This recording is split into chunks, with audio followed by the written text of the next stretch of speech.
Hey guys, how's it going? Kripparrian here. So today we're going to have a little bit of fun. This is inspired from my trip to France to Hearthstone, Europe, and a little bit talk with the devs. I asked them a question that you guys provided me. So what are you guys planning to do with legendary spells? Can we expect to see any legendary spells in the game?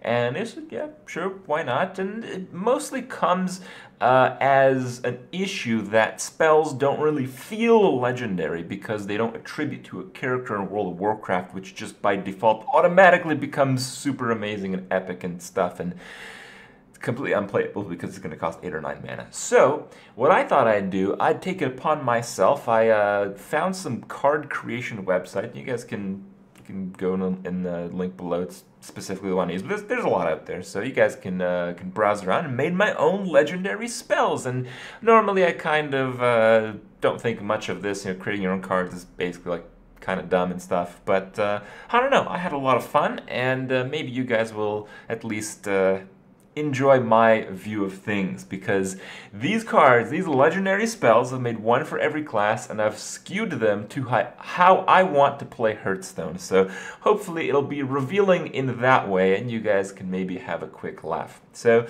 kicking it off, we're going to start off with the least creative of them. Void Shift. Yep, Priest. 10 mana. Seems really, really overpowered, but probably isn't, because anything 10 mana is actually kind of garbage. So if it's 10 mana, it needs to do something totally insane. And, well, this is totally insane. If you're at 1 health, you want to swap life with your opponent, so you could kill them with itty-bitty as the damages. And, well, yeah. I thought it's kind of cool. It is something you can play around. If a lot of priests suddenly want to use Void Shift, and again, it's a legend, you can only have one. If a lot of priests suddenly want to use Void Shift, then, you leave them at, like, 10 health or something until you kill them. So, there is playing around this card. I don't think it's actually overpowered. I have seen this idea in the past when coming up with like crazy spells and stuff like that on the forums, and I think it's realistic. I don't think it's too overpowered. It's 10 mana. Nothing 10 mana can be that overpowered, is basically my point. Unless you win the game, which some of the cards I'm going to show you kind of do. So, okay, let's get to those. Next up is a 10 mana card as well, Hunter. Stampede. Summon random beasts until your side of the battlefield is full. And at this point, when I was starting to make some of these cards, I realized that one thing I want to do is come up with a card that would kind of, change the style of gameplay with each of the class associated. So Hunters having a 10 mana card makes it so they have to play a completely different game, because if you include this card in your deck, you'd actually have to make it to turn 10. Yeah, isn't that crazy? So hopefully this will, come up with new types of hunters that actually involve not going face with every card drawn or played. Yep, Stampede, boys. It'll probably suck. Every now and then, you're gonna get 7 shitty-ass 1/1 beasts. And hopefully it happens a lot of the time, because fuck hunters. Next up is what I was talking about, the cheesy card. I came up with Arcane Dominance. So I thought of a legendary secret. Again, legendary cards you can only have one of in your deck, so you can only have one of these. So if it fails, it might just really, really, really fail. On one end, I think it's really cool to have a secret that does basically nothing because it keeps your opponent guessing. 2, you can kind of synergize with secret cards like, Illuminator, for instance. You can just gain a shitload of life because this will basically never trigger by itself, and your opponent might think you have Ice Block when in fact you don't. They might play around Ice Block, so it really changes that dynamic. Now, I want to have it when you have 5 or more secrets, destroy them all and win the game. But okay, we'll make it within the limits of Hearthstone. So deal 30 damage to the enemy hero. Now, the reason I think this is cool is because if this picks up, if people like these type of cards, well, what might happen is people actually intentionally play into secrets, and that's one of the wildest things that really goes on in Hearthstone. It's playing around cards the opponent seems to have, but may not. It goes into a crazy amount of bluffing and just, ridiculous plays. There's so much depth to the secret game, and it's a little bit shame that most of the secret game that we see is explosive trap from hunters, because that's just sad. Hunter traps just kind of suck. Mage secrets are cool, so I want more mage secrets. I want people to make purely secret decks, and people, like any deck, can actually play around them. You just play into them. You waste spells to get rid of counterspell, you waste creatures to get rid of mirror entity, and yeah, you can play around this card, but doing so actually brings so much to the game. This is my favorite one. Okay, maybe not. They're all good. They're all good from this point. Okay, Divine Champion.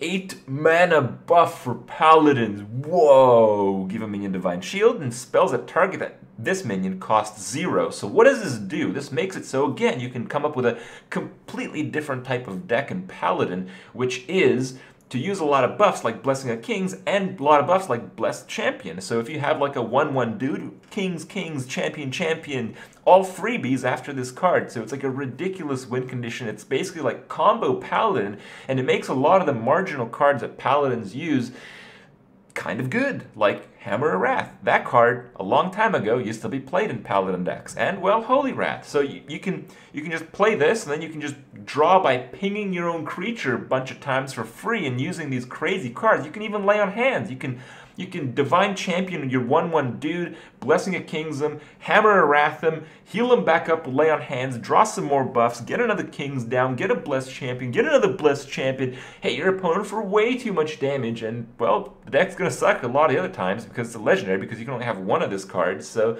it'll come up with these, like, deck that's, like, kind of good, kind of weird, and just going to have some wild wins. At the same time, you can't really play this card by itself because, well, it's not just your spells that cost 0. If this creature attacks and doesn't kill your opponent, well, suddenly your opponent can unleash his Wrath of Spells for 0 mana to very efficiently dispose of this Divine Champion.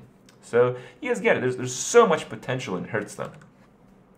Next up with the Druids, I had some fun and basically decided that heal Druids are cool, so why not give them an incentive to play more heal cards? So Barkskin, this is an ability in World of Warcraft that was very used, and, well, let's make a legendary because 2 of these would be a little bit OP, wouldn't it? Gain 1 armor for each health restored this game. So if you're playing against a priest, well, that game's going to take a long time, isn't it? Yep. And it's kind of cool because if you have this card in your deck, you can kind of prepare for it. So if you're playing against a priest or if you're playing against another druid who may be doing the same thing, you know you're going to the extremely heavy fatigue game, and it kind of makes it so you're playing a significant macro game of, never drawing cards and overwhelming your opponent in specific turns. So, yeah, I like armor. Druids should have more of it. And I like healing. This card does a lot of good things for them. And then I have Bleedstorm for Warrior. This is actually an idea from chat, I'll be honest. I thought the chat idea was super cool. 7 mana, deals damage to all characters, and at the start of your next 3 turns. So you can kind of prepare for this because suddenly some minions are extremely dangerous. You play like a Gurubashi. At the start of next turn, it's going to be really big, for instance. And at the same time, your opponent's not going to be able to play shitty-ass creatures again and again and again and again. So this is a mechanic that we don't really see too often in Hearthstone coming from a spell, and I thought it being legendary, why not? Plus, of course, the legendary spell for it just absolutely had to be Bleedstorm.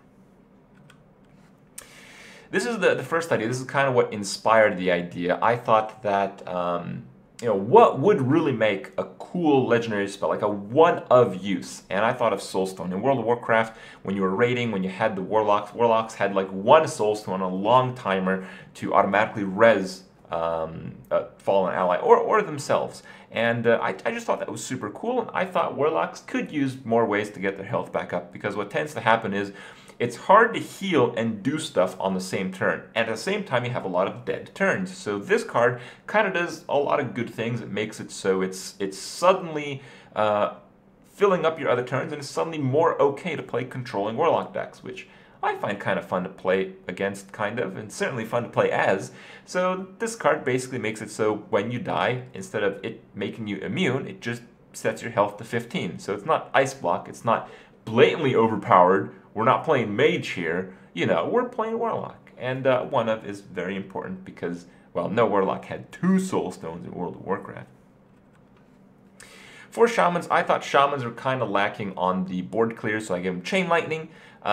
Basically, Lightning Storm kind of blows these days because it doesn't kill much stuff, especially because stuff has to be killed more than once, and Lightning Storm's 2 damage is kind of shitty, and then the random part's kind of shitty, and the Overload's kind of shitty, so the card is kind of shitty, but Shamans have to use it because they have no other solution. But now they have another solution, and I basically just thought of the wildest way Shamans could get a board clear, and I thought of this. So, 0 mana, Chain Lightning. When you cast a spell this turn, you get a Forked Lightning. And then if you cast that Forked Lightning, well, that's a spell. So you get another Forked Lightning.